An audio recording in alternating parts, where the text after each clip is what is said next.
téléspectateur yu ITV di leen dalal jàmm seen émission kenn askan wi ñu am mbégte dellu si fii naka noonu tey jii ñu am mbégte di dalal Djibril ñi ngi nekk secrétaire exécutif de la plateforme des acteurs de la société civile pour la transparence des élections muy pacte naka noonu mu nekk membre de la commission politique du dialogue national et de la commission de suivi de l'audit du fichier et l'évolution du processus électoral ñu fas yéene waxtaane lépp lu jëm ci artu bi nga xamante ni ministre de l'intérieur artu naka ginnaaw ba waa PASTEF taxawale lu ñuy wax levée de fonds international loolu yëpp ñu fas yéene ko faram fàccee ci bile émission monsieur Djibril ñi ngi maa lay dalal jàmm ci plateau kenn askan wi fii si ITV.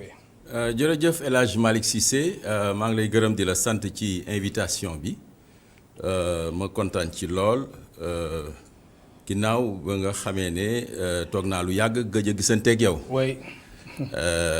maa ngi nuyu di ci profiter di nuyu sa téléspectateurs yi di nuyu personnel u ITV yëpp. alors ñu fas yéene waxtaanee comme ni ma ko waxee léegi lépp lu jëm ci wàllum financement des partis politiques prétexte bi mooy levée de fonds international bu parti PASTEF tàmbali samedi bi ñu génn. alors débat bi yow nan nga koy jàggatee laataa ñuy xuus bu baax si waxtaan bi levée de fonds international bi ak dogal bu ci ministre de l'intérieur Antoine Félix Diome génne di artuwaa PASTEF ni suñ deful nànk dina tas parti. waaw jërëjëf levée de fonds boobu li muy posé mooy problématique gu financement parti yi. oui maanaam parti yi nan la ñuy utee alal. joo xam ne dina leen may ñu mën a fonctionner te du ñu enfreindre loi bi du ñu enfreindre constitution bi. En fait problématique boobu moom moo posé wu. alors loolu nag pour comprendre ko. dañuy remonter un peu fi nga xam ne foofu la Sénégal jógee ci loi bi nga xam ne moom moo tënk parti politique yi. seen fonctionnement. d'abord ci atu 1975. dafa amoon loi bu ñuy wax la loi du 9 juillet qui est une loi constitutionnelle boo xam ne bii mayul woon parti yu bëri exister amul woon disposition pour permettre aux partis de se créer librement.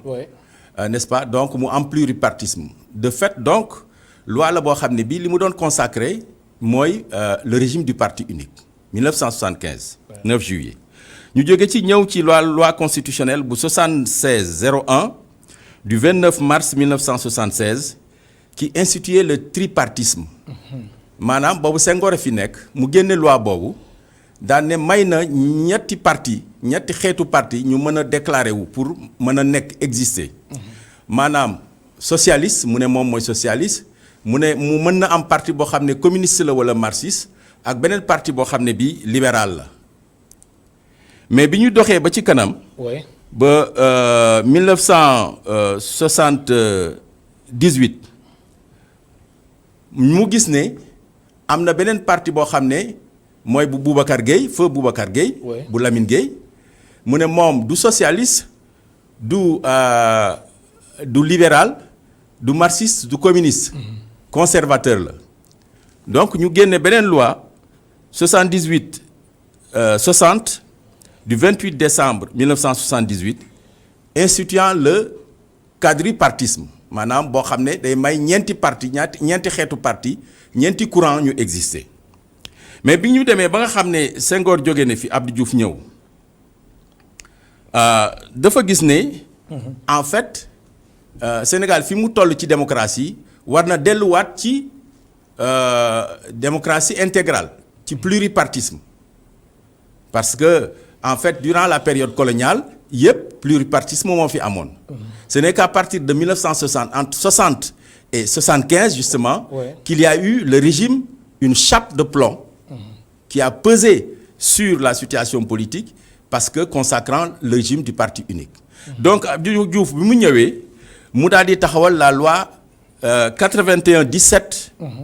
du 6 mai 1981 buy wax ne en fait parti yi mën nañu exister librement il suffit simplement de se déclarer et évidemment en respectant un certain nombre de conditions. alors ci loi boobu nag la ñu def ci article 3 ak 4 que parti politique yi war nañu déposer seen compte financier at mu jot le 31 janvier au plus tard. mais justement est-ce que loolu mu ngi am. non loolu amul. benn Voilà. parti respecté wu ko. c'est ça. voilà Oui. ñu ne compte financier boobu. war na wane ne parti bi jëlewul feneen xaalisam fu dul ci ay cotisation wu membre am ñi nga xam ne ñoo ci bokk wala ay dons ay legs wala ay loo xam ne dafa def ay manifestation jële ko ci. mu teg ci ne warul parti bi warul am xaalis wala alal joo xam ne dafay jóge bitim réew. wala ñu dëkk bitim réew nekk ci réew mi. jox leen mu jóge ci ñooñu. te loolu su jógee ci ñoom foofu article 4 mooy ñëw. article 4 mooy ñëw. Oui, daan ne mooy daan loolu yi. bu amee. Oui. mënees naa dissoudre parti bi maanaam mën nañ koo tas. parti boobu dootul nekk. ndax loolu disons kii la nu mu tuddati da ngay. mën na wax ni jargati loi bi. oui da ngay jalgati loi bi te xaalis bi voilà. peut-être mën na nekk argent illicite. tout à fait. oui. c'est que sax loi bi ci boppam. oui mais est-ce que du loi bi ci boppam mu obsolète. voilà. est-ce que du loolu monsieur waaw Gningue. en fait boo gisee bi fi ñu jógee. oui. am na ñeenti loi déjà yu ñu def. depuis Oui. 1975. Oui. 76. loi wu 78. soog a ñëw ci loi 80 bu 81. ça veut dire quoi ça veut dire que Sénégal day seet bu àddina doxee mu soppi loi bi dëppale ko ak jamono. kon nag dafa mel ne dafa jotaat. ñu xoolaat loi bii dëppale ko ak jamono comme ni ñu ko defee de 75. à 81. waaw, mais à 89. mais parce que même 89 am na beneen loi. bu ñu dugal boo xam ne bii dafa réadapté loi wu 81 bi. oui. parce que daf ci dugal ñaari article benn article unique la d'ailleurs. Oui. qui consacre l'accès des partis aux médias d'État ak les conditions de dissolution yoo xam ne boo ko respecté wul. mën ñu nañ tas sa dissoudre la parti. wala mën nañ tas sa parti. alors lu jëm ci wàllum levée de fonds international bi yow mi nga xamante ni observateur nga yàgg yëngu ci wàllum élection ma fàttali ni yow yaay secrétaire exécutif de la plateforme des acteurs de la société civile pour la transparence des élections nga nekk tamit membre ci commission politique bu dialogue national. alors monsieur Gningue mbir mi sa jàngat lan la li xew ci week-end bi Pastef parti Ousmane Sonko lancé fonds international ñu ni ci ay heures yu néew wala 8 heures daanaka ci ay juróom-ñetti heures mën nañ jàpp ni lu ëpp téeméeri million ak ñaar fukk ak juróom nañ dajale ministre de l'Intérieur génn communiqué sa gis-gis lan la. waaw sama gis-gis mooy que en fait bi ñuy tëral loi wu 81 bi. oui. ak loi wu 89 bi sénégalais de l'extérieur yi daawuñu wote. ñi ngi commencé wote su ma jumulee 1992 si code consensuel bu 1992. oui. ci la ñu dugal ne sénégalais de l'extérieur yi mën nañu wote. donc ça veut dire que lu jiitu loolu 81 ak 89 bi ñuy tëral loi boobu mënuñu woon admettre xaalis mënoon nañu bañ a admettre xaalis di jóge bitim réew di ñëw fii. mais à partir de 1992 bi nga xamee ne sénégalais yi dañuy wote donc dañuy yëngu ci parti. oui ça veut dire que donc war nañu mën a jël alal di ko jagleel seen parti. te fii sax mën nañu wax ni parti yëpp wala parti yu si bëri. am nan ay militants ak ay sympathisants ci diaspora bi. mais tout à fait. y compris le parti au pouvoir APR. oui parti yëpp am nañu ko. donc loi bi ci boppam moo obsolète dañ ko war a dëppale ak jamono. mais lii nga xam ne moom la Ousmane Sonko di def en fait violé wul la loi dans le fond. dans son esprit violé wul loi bi. dans son esprit. maintenant oui. si on reste dans la lettre. oui. évidemment on peut dire que daf ko violé. mais dans l'esprit. violé wu ko. mais ministre de l'Intérieur si domaine am la nekk wala si droit am la nekk wala muy rappeler mbir mi nu mu tëddee wala. ministre de l'Intérieur taxawaay moo ko gisee. il est dans son rôle s'il se limite aux principes généraux. s'il ne vise pas expressément Pastef. ou alors si Pastef dans sa campagne de levée de fonds. se limite seulement à ses militants et sympathisants nationaux qui sont à l'extérieur. Si Pastef se limite à ça. oui. Et si lui Wolof. il ne vise pas Pastef. wolof. bu fekkee ne bii. Pastef dafa yem rek ci sénégalais yi nga xam ne ñoo nekk bitim réew pour ñoom ñu jël seen alal jox ko parti Pastef. oui. Dans ce cas-là bu fekkee ne ministère de l'intérieur dafa viser Pastef. nekkul dans son rôle. nekkul dans il est passé à côté. mais su fekkee ne bii Pastef dafa weesu loolu jël jugal ci ñeneen ñoo xam ne ay étranger lañu du ñu ay sénégalais ñu jël alal di ko jox à ce moment-là il est dans son rôle donc il s'agit de savoir en fait quelle est la situation précise concrète. alors ministre de l'intérieur si sa gis-gis lu mu def lu teel la wala mënoon na xaar ba xam wala mu def gëstu xool ndax xaalis bu licite la ou pas ak tamit comme li nga expliqué léegi ndax ñu jot a cotiser ndax ñoom ay militants ak ay sympathisants Pastef nan wala déet. moi je pense personnellement. Oui. que c'est des manœuvres. c'est des manœuvres. C'est des manœuvres d'intimidation. ah bon. Ouais, je le pense sincèrement. Je pense que comme tu dis mënoon na xaar ba jël ko dans les faits il le prend dans les faits. Et à partir de ce moment il applique la loi. Et même en ce moment-là il ne suffira pas d'appliquer la loi à Pastef, il faudra l'appliquer à tout autre parti qui à ce moment-là enfreindra la loi dans ce domaine-là. Même le parti au pouvoir. Même le parti au pouvoir. Alors 2012 Macky Sall am na sax benn vidéo buy circuler ci réseaux sociaux yi depuis démb alors Macky Sall ci vidéo bi muy expliquer ni que ni am na sax ñoo xamante ne ñu ngi bitim réew di ko jàppale alors mbir mi est-ce que ci benn parti rek la yem ci sa gis-gis. Est-ce que nekk na lu bees. non nekkul lu bees vidéo boobu man dégluwuma ko. oui. Mais il y avait de fortes rumeurs à l'époque d'ailleurs. que il y avait une personne un certain Dia qui le finançait. Et d'autres personnes qui étaient à l'extérieur placées à l'extérieur. qui avaient concouru à son financement. c'est du lu bees. et du moom rek d'ailleurs. du moom rek. ñëpp ñi fi mës a jaar ñëpp. En fait am na ñu nekk bitim réew ñu leen doon jàppale ci wàllu financement. D'une manière générale en Afrique ñi nga xam ne dañuy ut pouvoir bi. foo jaar ñi nekk bitim réew jàppale. dañuy ut ñi nekk bitim réew ñu jàppale leen. waaw mais léegi wala ñi nekk fii te am doole. cosaanoo bitim réew. mais léegi ñi nekk bitim réew aussi suñuy jàppale parti est-ce que du am ñeneen ñu si mën a rax ay réseaux terroristes. yi nga xamante ni mën nañ ci rax ba déstabiliser dëkk. voilà loolu c'est une question la bu am solo. parce que gis nga loi yi ma la citeel yépp. oui. bu 75 ba bii nga xam ne mooy bu 89. ba bii nga xam ne mooy bu 81. bi mujj dafay insister ci sart yi nga xam ne parti yi war nañu sàmmonteeg moom. dafay insister ci. ay sart yu bëri mais ñaar laa ciy cité yoo xam ne ñoo ëpp solo. wala ñett.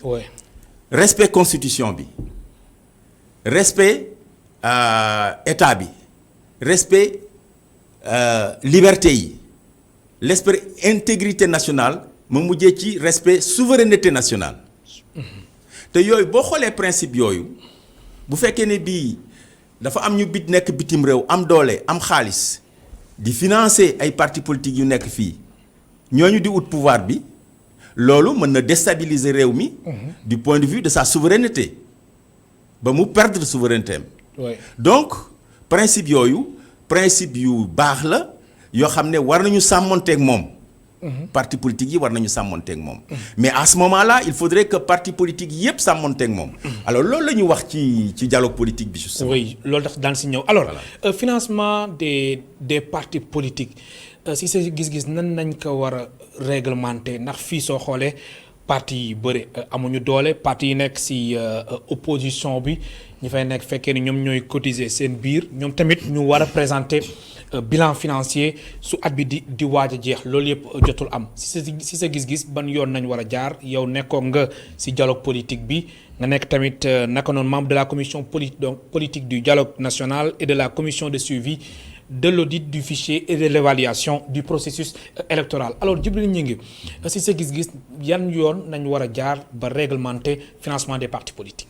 alors financement des partis politiques dialogue politique bi discuté na ci. oui. waxtaan na ci largement d'ailleurs man maa ngi woon ci commission je suis membre de ci kuréel bi nga xam ne moo ci doon waxtaan. oui. d'ailleurs ci laa bokk. alors li nga xam ne moom la ñu war a def moom la réew yu bari di def. bu fekkee ne bëgg nañoo moytu alal joo xam ne lewul dugg ci réew mi jaare ci parti yi ak ci élection yi. li réew yooyu di def yépp mooy le financement public des partis maanaam ñu jël alalu réew mi di ko jox parti yi. ci bu ñu dee ci seen fonctionnement ak ci élection yi. alors commission boobu kuréel boobu nga xam ne ci dialogue politique bi waxtaan na ci dafa ne d'abord principe bi jot na Sénégal war a def financement public des partis. oui. pour éviter la corruption. bien sûr n'est-ce pas éviter nduxum yooyu éviter danger yooyu nga xam ne mën nañu indi ci perte de notre souveraineté nationale. alors mu ne mais loolu il faut ñu sartal ko ñu defal ko ay sart. il faut que mu am ay critères d'éligibilité c'est-à-dire ñu def ay tëralin yoo xam ne yii bépp parti bu ko matalul. oui. en fait kenn du ko financer. tëralin yooyu bokk na ci ñu ne da ngay nekk parti boo xam ne légal nga. maanaam déposer nga pièces yi nga war a déposer ba Sénégal reconnaître la. ne la parti politique nga. bokk na ci ñu ne da ngay am siège. maanaam kër goo xam ne ñëpp xam nañ ko mu nekk Dakar mbaa feneen fu parti bi di daje. ñu ne aussi instance statutaire yi parti bi ba dafa war a sàmmonteeg moom. donc bëri na ay sart yu ñu joxe. mais tamit teewul parti yi aussi dañu war a tenir ay réunion maanaam parti bi. mooy loolu mooy instance waaw parti bi foog muy fonctionner daal. moom laa la wax foog parti bi di yëngu. waaw moom laa la wax il faut parti bi am secrétariat bureau politique. oui. ou bien secrétaire et cetera wala congrès. lépp di daje et cetera. oui. di def ay wala assemblée secrétariat générale exécutif sax. voilà wala secrétariat exécutif. mais le problème aussi mooy fii Sénégal parti yi léegi mën nañu wax ni lu ëpp ñetti téeméer le plus de 300 partis mais loolu suñ ko taxawaloon tey jii nii. coow li dina bëri de. tout à fait moo tax loolu dafa leen di compter waaw moo tax loolu dafa am njëlbeen bala ñoo dem ci financement boobu. oui.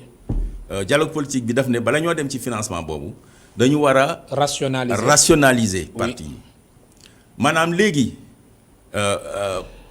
dañu pour éviter sëmbaxloo bi. ak pëccëxoo bi dañuy ne bala ngaa nekkati parti il faut nga wane ne yow représentatif nga.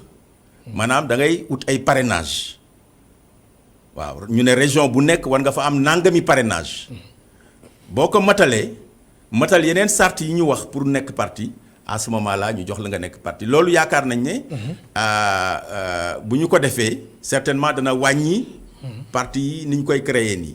leneen aussi wax nañu ko mooy que benn parti politique dootul mën a toog. noonu rek sans mu dem élection am na diir boo xam ne bu ñuy soppi la loi parce que dialogue politique bi daf ne nañ soppi loi nañ justement dëppale loi boobu 81-17 ak jamono bu ñu koy def nañ ci def benn diir boo xam ne ku ko toog demuloo benn élection seul wala en coalition ñu dissoudre la xam ne yow doo parti am mu nekk lu am solo mu nekk lu am solo am na yeneen sart aussi yu ñu taxawal yoo xam ne yi mooy formation léegi parti yi gis nga ñi cay nekk ñëpp xamuñu sax lu politique wund même école de parti wala sax institution yi nekk ci même réew mi école de parti sax léegi daanaka mën nañu wax ni déggatuñ ko mi ngi noonu ma fàttali suñu mbokk téléspectateurs yi ñu ngi dalal Djibril Gning nekk secrétaire exécutif de la plateforme des acteurs de la société civile pour la transparence des élections muy pacte naka noonu mu nekk membre de la commission politique du dialogue national et de la commission de suivi de l'audit du fichier et de l'évaluation du processus électoral mën ngeen participer ci émission bi soo leen wootee ci 88 628 74 74 88 628 74 74 alors Djibril Gning gis nga coow li ni mu jugee nii waa PASTEF aussi taxaw fu ñu taxaw génne seen communiqué ni mbir mi parewuñu pour arrêter ko fan nañ jëm. waaw loolu je pense que confrontation baaxul soxlawu ko surtout que réew mi fi mu nekk mi ngi jànkonteel ak ñaari crise ba ñett crise sanitaire bi nga xam ne mooy mbas mi te xamuñu fan la ñuy jëmale gis nañu dem 2020 ni mu demee ak jafe-jafe yi mu jur te gis nañ deuxième vague bi ak 2021 bi te gis nañu deuxième vague bi ni mu jógaatee ak doole ak deuxième 2021 bi te déjà 2020 li jot a am nasaxal na économie bi ba ñuy wax ne économie bi dafay jëm ci croissance zéro ñetteel bi mooy insécurité terrorisme li ñu wër donc Sénégal soxlawul yenn confrontation yi mën na am nag ay xëccoo saine waaw une concurrence saine durant des élections organisées dans les règles de l'art ku ci nekk sëmbam ndënd dem ci population yi ay débat d'idées ak yooyu mais confrontation genre bi réew mi soxlawu ko cela ne veut pas dire qu'on ne va pas appliquer la loi. Donc on doit appliquer strictement la loi. On doit appliquer strictement la loi, mais s'il faut le faire, il faut l'appliquer à tout le monde. dañuy yemale ñëpp amul xàjj ak seen. warul am xejj ak seen. oui. warul am kumba am ndey ak kumba amul ndey. bu ñu koy appliquer dañ koy appliquer ci parti yëpp. te man li ma jàpp mooy que ab loi bi ni mu mel nii bu ñu ko appliquer nasaxal parti yi rek lay jur ak ay confrontation dañu ko war a dëppale ak jamono comme ni ko dialogue politique bi waxee. ba pare nag ñu tàmbali di ko appliquer à tout le monde.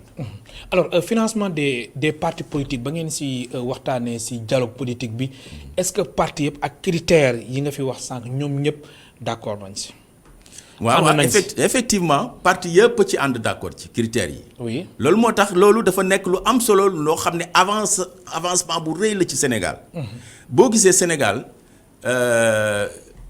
kii am na doomam boo xam ne bii bu ñuy wax Mbodj. El Hadj Mbodj. oui bu defoon benn étude en 1999. oui moom ak NDI ci wàllum financement des partis politiques. voilà NDI moo ko jàppale. ba mu def ko. pays yu bëri yu mel ne Burkina ak Zaïre ak yeneen pays yu bëri. dañ ci inspiré wu déjà ñoom ñi ngi doxal financement des partis. Togo suma jumulee et même le Bénin et cetera. te moom ci moom la ñu inspiré ci moom la ñu inspiré mais Sénégal aussi lu muy xaar pour def lu ne mel. mais justement. oui justement moo tax ça a été une bonne chose je crois. que en tout cas le président Macky Sall est appelé au dialogue politique et que dialogue politique bi finalement sous la direction du général Mamadou Niang, paix à son âme. oui et puis arriver à des résultats aussi substantiels. comme le financement des partis. waaw mais alors xam nga dialogue politique bi waxtaan ngeen lépp lu ci jëm ci fànn yu bëri financement des partis politiques bi ngeen waxtaan si bu baax alors ak fileeg élection yi ñuy dëdmal wala élection 2024 élection présidentielle yi est-ce que yaakaaroo ni mbir mi dafa war a changer ak situation bi nga xamante ni moo am ci week-end bi nekkul lii warul nekk occasion ñu xoolaat lépp lu jëm ci wàllum financement des politiques. tout à fait alors je pense que ça pose simplement. Deux choses. Oui. Ou une chose fondamentalement. Est-ce que président Macky Sall li mu woote woon le 28 mai dialogue politique bi pour réew mi waxtaan am ay consensus yu dëgër mu doxal ko. pour réew mi mën a jëm ci kanam def yeneen jéego ci démocratie est-ce que oui ou non woote boobu dëgg la ci moom dëgg. maanaam est-ce que volonté politique bi mat na sëkk. kon yow la da nga siy douter wala. non douter wu ma ci. lan la exactement parce que dama bëgg a wax ne la su fekkee ne loolu volonté politique boobu am na ko ba mu mat sëkk. conclusion yi nga xam ne déggoo yi nga xam ne dialogue politique bi déggoo na ko te financement des partis nekk ci ak yeneen yoo xam ne am na solo. par rapport ak fii ñu jëm. maanaam élection locale yi di ñëw ak élection législative ak présidentielle yi. dama yaakaar ne dafa war a gaaw ci appliquer ko. dafa war a gaaw ci. appliquer ko maanaam dafa jot mu taxawal déjà une commission boo xam ne day jël résultat yooyu seet nan lañ koy sopparñee def ko ay loi yii ñu dugal ko ci code électoral bi yii nga xam ne dafa war a laaj loi constitutionnelle ñu modifier constitution bi yii nga xam ne dafa laaj ay loi boppam ñu def ko yii nga xam ne dafa laaj yeneen ay décret et cetera yépp mu jël ko. oui ba nga xam ne kenn du am sikki sàkk ci volonté politique ndax mat na bi mu amoon bi muy wootee dialogue politique bi. wala matul. alors léegi traçabilité bi jëm ci wàllum financement parti politique yi ak xaalis bi nga xamante ni Sénégalais yi ñu nekk bitim réew wala tamit mu am ay groupe yu nekk bitim réew di jàppale parti est-ce que mbir mi dina nekk lu yomb. ngir def contrôle justement oui parce que moo tax ma ne la dañu war a appliquer conclusion wu dialogue politique bi. parce que dialogue politique bi effectivement waxul ne financement bi nañ ko def noonu rek jël xaalis bi di ko jox parti yi rek toog di leen xool. wax ne loolu dafa war a am benn kuréel boo xam ne mooy gérer parti yi. maanaam mooy xool ndax parti yi am nañu siège. mooy xool ndax parti yi ñi ngi fonctionner mooy xool ndax parti yi seen statut. sarti parti bi dépôt na ak constitution bi mooy xool est-ce que ñi ngi def formation. mooy xool loolu yëpp moo koy saytu benn kuréel. mu am beneen kuréel boo xam ne Cour des comptes la ñu wax d'ailleurs. parce que am na réew yoo xam ne Cour des comptes la moom mooy saytu financement bi alal ji bu ñu ko joxee parti yi moom mooy saytu. alal jooju nan lañ koy utiliser te parti yi bu ñu paree foofu la ñuy déposer le compte financier. loolu yaakaar naa ne bu ñu ko doxalee effectivement mën nañu financer parti yi def financement public te du am benn matadi bu ci dugg. alors monsieur Djibril Gningue xam naa da nga ma déggul bu baax ndax li nga ma tontu nii moo jëm ci wàllum financement des partis politiques yi. suñ ko appliqué dama la doon laaj xaalis yi nga xamante ni ñooy jugee bitim réew. wala Sénégal yi nekk bitim réew wala tamit fekkeen fa am ñeneen ñi nga xamante ni muy ay réseau wala lu mu mënti doon di jàppale parti yi.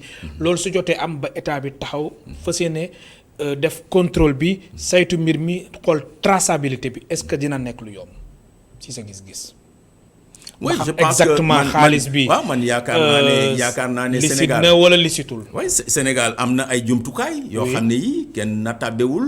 ne jumtukaay yu dëppook jamono la. am na li ñuy wax CENTIF. oui cellule nationale. pour le traitement des informations financières. oui am na GIABA mi ngi fi. oui. am na yeneen ak yeneen kuréel yoo xam ne ñi ngi fi yoo xam ne organisme de contrôle yi fi nekk. yoo xam ne mën nañu saytu am nañu ay jumtukaay am nañu xam-xam ak xarala pour mën a saytu xaalis bu ci nekk banque centrale mi ngi fi. pour xam xaalis bu nekk fan la jógee ñu prouver ko. waaw alors ñi nga xamante ni dañu gisee ni. ak pétrole bi nu mu duggee Sénégal wala xamante ni atum 2021 2022 Sénégal da koy exploité bu baax a baax. am ñu jàpp ni am na ay lobby yu nga xamante ni mën nañ taxaw temm ngir jàppale ay parti jaaree ko foofu jàppale leen su ko defee ñoom tamit ñu mën a am seen part bu baax. est-ce que tamit jotul ñu saytu cas boobu. ah oui tout à fait. tout à fait nga xamante ni je bëgg profité daal. waaw je pense que. loolu d'ailleurs boo xoolee sa question bu njëkk bi. oui moog bi daanaka. oui benn lañu. waaw ndax bee peut-être mën na nekk réseau terroriste yi. voilà mais bii mu nekk ay lobby yi nga xamante ne ay lobby étranger wala tamit ay puissance étrangère tax ñoom seen xel. ñu yëngu ci wàllum pétrole. waaw mais loolu. oui dañu war a simplement appliquer. la loi bi wax ne du waruñu accepter ay étrangers. oui. wala moo xam bitim réew lañu nekk wala ci biir réew mi ñuy financer ay parti moo xam ci pétrole la jógee wala ci fu mu mënti jógee phosphate wala ci beneen xeetu alal. parce que loolu bu duggee bu amee rek. oui day jox capacité ñooñu ñu ŋànk réew mi ñu déstabiliser ko même buñ ko déstabiliser wul ñu ŋànk pouvoir bi di defloo pouvoir bi lu leen neex. mais da ngay xool par exemple les lobbies homosexuels ñuy wax. borom ñaari tur yi ni mu lëmbee réew mi temps yi yëpp. daaw jéeg ba ren. ñooñu ñu ci bëri ci ñoom ay borom alal lañu. nga yaakaar ne comme essayé nañu dugal ko ci Sénégal ci façon bu nekk mu arrivé wuñ ci nga yaakaar ne bu fekkee ne bii ñoom am nañu parti boo xam ne pare na pour nangu loolu bu jëlee pouvoir bi du ñu jël alal ju bëri tuur ko dañ koy def. Tu vois. Oui. Donc c'est pourquoi il faut être ferme sur ce point-là. Oui. Maintenant, la loi, il faut l'appliquer avec équité et justice. La loi doit être équitable et juste. Voilà. mais alors monsieur Gningue Djibril Gningue parti yi su weesoo parti pouvoir ak tamit yenn peut-être parti yu mag yi est-ce que parti yi ñoom mën nañ demal seen bopp fekkee ni amul ñu leen jàppale maanaam est-ce que si sa gis-gis militants yi si seen ay cotisation mën na tax ba parti bi mën a dem élection am yenn doole yi. mais non justement. oui c'est-à-dire que réew yëpp yi nga xam ne dañu avancer ci démocratie loolu la ñu gis. dañu xool même réew yu am doole yi dañu gis ne bu ñu bàyyee parti yi bu ñu leen bàyyee seen bopp du ñu am alal ji war pour mën a taxawaay bi ñu war a taxaw. ndax élection dafa laaj moyen de. voilà pour mën a dem élection pour gagner élection yi. te kon boog bu ñu leen jàppalewul bu leen état bi jàppalewul ci alalu askan bi bu boobaa dañuy yomb a këf dugal leen ci leneen. te boo leen këfee dugal leen ci leneen mën ngaa këf réew mi dugal ko ci leneen maanaam ci guerre civile. wala ci ay affaire borom ñaari tur yi wala yeneen musiba yoo xam ne yi dañuy faral di dugg ci réew yi. di leen jaxase. alors ginnaaw critère yi nga xamante ni soulevé nañ ko fii état bi su jugee pour financer parti politique yi financement bi nan lay demee wala parti bu nekk dafa war da nga am la nga xamante ni moom nga yelloo wala lan est-ce que loolu tamit jot ngeen ko faram-fàcce ci biir waxtaan yi. waaw loolu effectivement commencé woon nañu ci waxtaan. oui commencé nañu waxtaan sax ba am ñu tuddoon ne dañuy jël bu ñu jëlee alalu réew mi xaaj ko téeméeri xaaj dañuy jël juróomi xaaj yi jagleel ko parti yi seen financement maanaam seen organisation. seen fonctionnement ak remboursement wu frais de campagne yi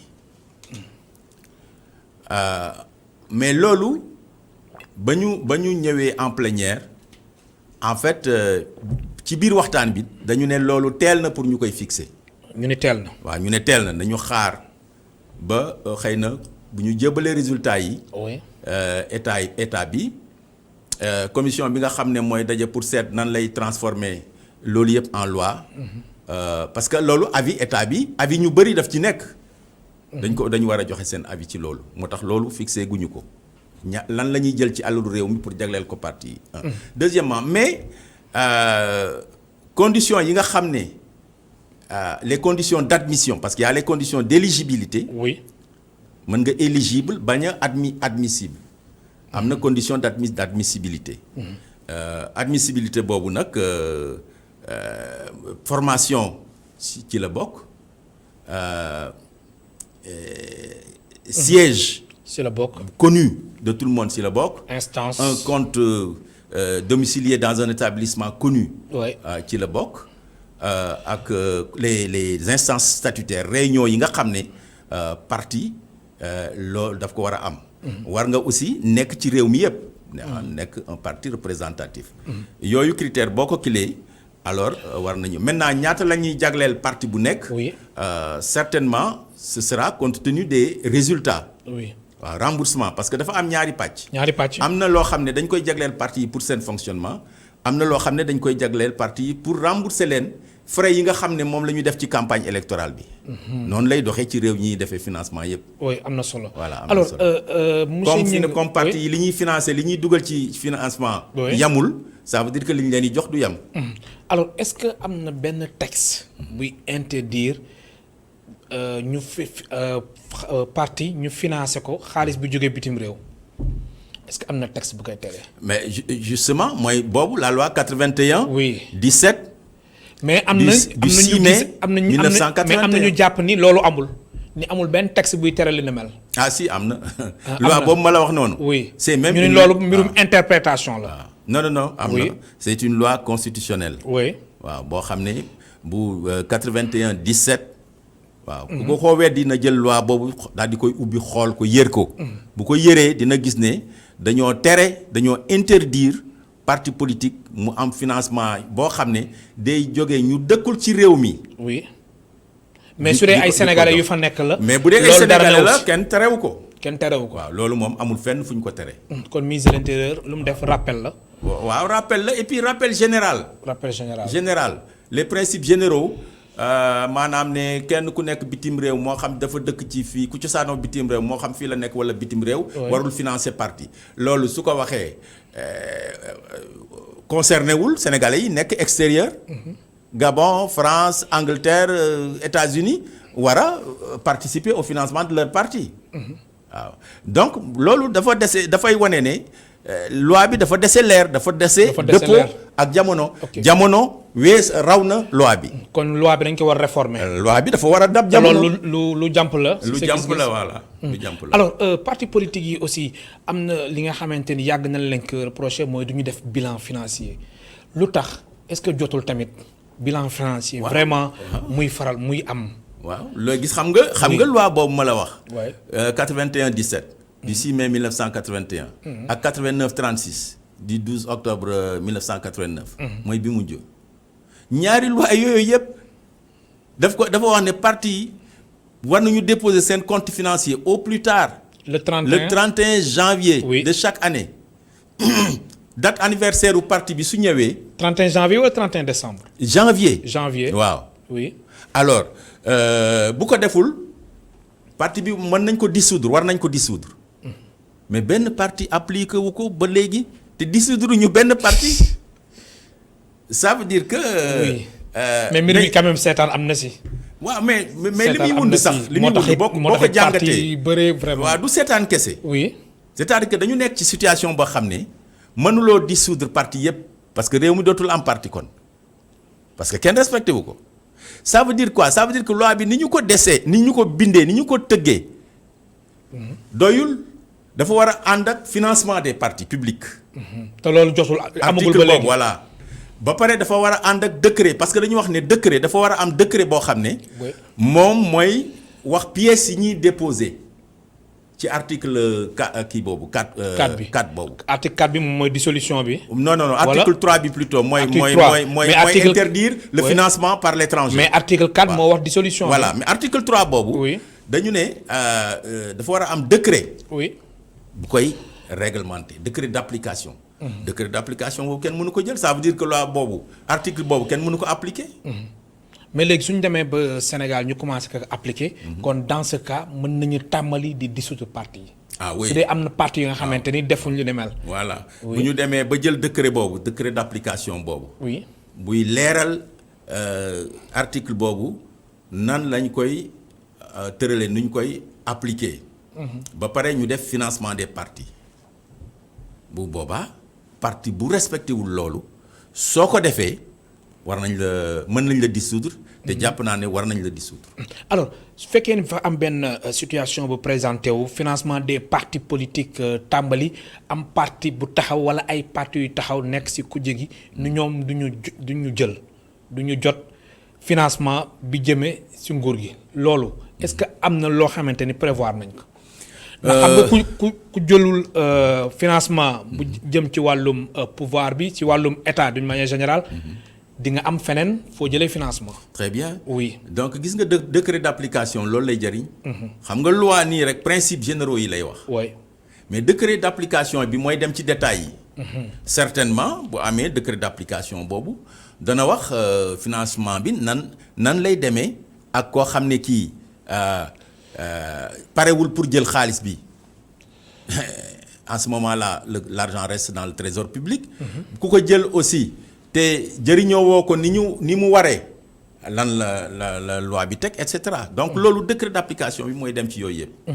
alors dialogue politique bi nga nekkoon ci biir ginnaaw ba ngeen waxtaanee lii yëpp ëllëg bi lan la mën a doon ci wàllum situation politique gis nañ Famara Ibrahima Sagna moom mën nañu wax ni sax jébbal na lengay ki nga xamante ni moom moo di nguur gi maanaam léegi mbir mi déposé na ni mandaawam jeex na. Mamadou Niang aussi Mamadou Niang général Mamadou Niang moom tamit ñu koy ñaan yàlla yërëm ko xaari ko aljana alors dialogue bi ak li fi jot a am yëpp ngeen déposer rapport njiitu réew mi la ngeen di xaar ci moom. waaw li ñuy xaar ci njiitu réew mi ñaar la ba ñett mooy d'abord audit bi ak évaluation bi. oui du processus électoral ñu baral ko. oui. Parce que bi nga xamee ne bii dialogue politique bi tëgg na terme de référence yi oui pour wax nan la ñu war a doxalee audit fichier bi ak évaluation processus électoral bi dafa bind lettre le 4 février 2020 bind lettre président de la République jaale ko ci Famara Ibrahima Sagna. oui loolu daf doon éviter pour mbir mi tardé ci ñoom ci dialogue politique bi pour président ne dialogue politique bi dañuy yéex kat moo tax mënumaa def élection locale yi. parce que loolu dafay conditionner élection yi nga xam ne ñoo nekk suñu kanam. parce que li fi ak loolu parewul mën nañoo def élection yi donc dafa mel ne 4 février ba mois d'août bii weesu. ba mois de ñu ngi ci lan décembre. ñu ngi ci janvier ñu ngi ci janvier c'est le 4 janvier. voilà décembre la ñuy soog a lancer l'appel d'offre. le USAID wax ne. moom mën na dimbale Sénégal pour financer audit bi pas l'évaluation audit bi waaw et à ce moment là l'USAID dafa jël benn cabinet bi gouvernement bi d'accord ñu laaj ñu ñun comité de suivi ñu d'accord ci alors mu jël benn cabinet jox ko mbir mi cabinet bi ñëw waxtaan ak comité de suivi ba ñu waxtaanee ba déggoo mu def l'appel d'offre normalement ñu ngi toll ci dépouillement recrutement experts yi. Oui. mais loolu dama jàpp ne yéex na trop te yéexaay bi ajuwul ci commission dialogue politique bi moom commission politique bi teel na pare terme de référence yi teel na ko envoyé gouvernement bi. defe naa ne bu yéex amee ci niveau boobu la. ci niveau boobu la waaw alors élection yi. oui locales yi oui voilà justement foofu laa doon jëm sax. te fi mu nekk audit bi ak évaluation bi. oui dina jël 90 jours gën ngaa néew. oui 120 jours. gën ngaa bari ça veut dire foofu laa jëm sax dina jël au moins oui. entre 4 et 6 mois. alors su ma la déggee bu baax kon techniquement élection locale yi moom ñu ngi doon wax naan peut-être mois de mars atum 2021 techniquement mënul nekk de. ah oui. boo dégloo techniquement président de la République. oui dans son interview son entretien du 31 décembre. li mu wax nee na mi ngi yaakaar na ne élection yi dina mën a am d'abord dafa njëkk a wax ne li fi ak audit bi ak évaluation bi. oui. parewul élection yi du mën a am local. mais il souhaite que ñu pare et que élection yi am ci biir at mi. c'est-à-dire 2021.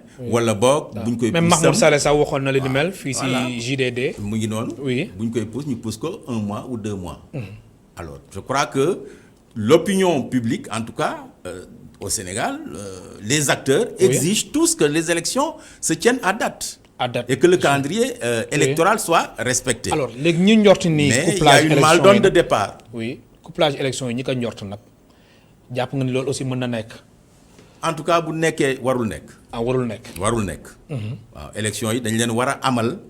ni nga xam ne noonu la calendrier électoral bi à date échue à date bu ci nekk ñu amal ko. oui dans les conditions dans les règles de l'art à date échue. bu ñu defee leneen lu dul loolu jàll nañu sart yi. Djibril ñi ngi maa lay gërëm baax di la sant sa dernier mot. waaw sama dernier mot dama bëggoon rek nga may ma tuuti. oui ma yëkkati kàddu njaal. oui jëmale ko famille yu. général Mamadou Niang mi nga xam ne bàyyeekoo na fi ci fan yële ñu génn ci loo xam ne bett na ñu bëri waaye nag ñu sant yàlla dellu sant yàlla rek di wax inna lillahi inna ilayhi rajiun ci yàlla la ñu jóge ci yàlla la ñuy dellu donc méttitul nañ ko lool ñu ngi masawu famille am di leen ko jaal vraiment di ñaan yàlla yàlla xare ko àjjana ci àjjana yi gën a kawe àjjana yi firdaws ñi ngi koy jaal aussi membre commission cellulaire bi nga xam ne ñoom la àndaloon plus de 12 mois di liggéeyal réew mi ci dialogue politique bi nga xam ne moom la jiite woon di ko jaal aussi waa commission de suivi di ko jaal Sénégal yëpp toute la nation entière xamoo nga ko bu baax yan témoignage nga mën def si moom général Mamadou Niang. voilà jot naa ko avant man dama ko doon dégg noonu rek xaw ma ko woon mais ci dialogue politique bi. la ñu xamante am relation vraiment yu dëgër yu baax yu sell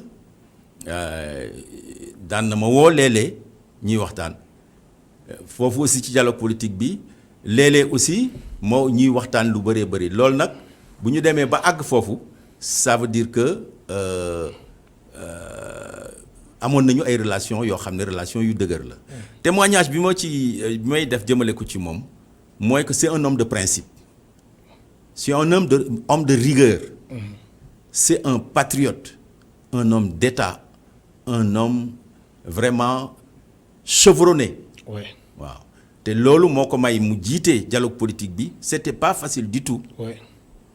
waaw jëlee ko fi ñu jógee ci xëccoo ak ngaayoo ak manque de confiance ak rupture du dialogue indi ko tey fii mu ko indi. maanaam sur 27 points yoo xam ne discuté gum nañu ko ñu am ci 25 yoo xam ne déggoo nañu ci. ay consensus yu dëgër. Vraiment, la nation sénégalaise doit lui être reconnaissante et doit lui rendre hommage. Oui. Pour le travail qu'il a fait au sein de l'armée, au sein de la diplomatie et au niveau de l'État, du ministère de l'Intérieur, de l'ONEL. Oui. Également Observatoire et du dialogue national politique des élections. Récemment. Oui. di la gërëm baax di la sant général Modou Niang di ñaan yàlla yërëm ko te xaari ko àjjana di la gërëm baax di la sant ma fàttali ñu doon dalal Djibril Gning nekk secrétaire exécutif de la plateforme des acteurs de la société civile pour la transparence des élections naka noonu mu nekk membre de la commission politique du dialogue national et de la commission de suivi de l'audit du fichier et de l'évaluation du processus électoral mbokk tey spectateurs yéen tamit amul seen fay encore une fois di leen wax bonne et heureuse année 2021 année 2021 gën année 2020 di ñaan yàlla yokk xéewal yi yokk wërsëg yi yokk sutura si jàppale njaboot gi yëpp jàppale askanu Sénégal gi yëpp jàppale entreprise bi E-Media Invest yàlla faj aajo yëpp mbokk tey spectateurs yi amul seen fay di leen gërëm baax di leen sant ba suba incha allah ñeenti waxtu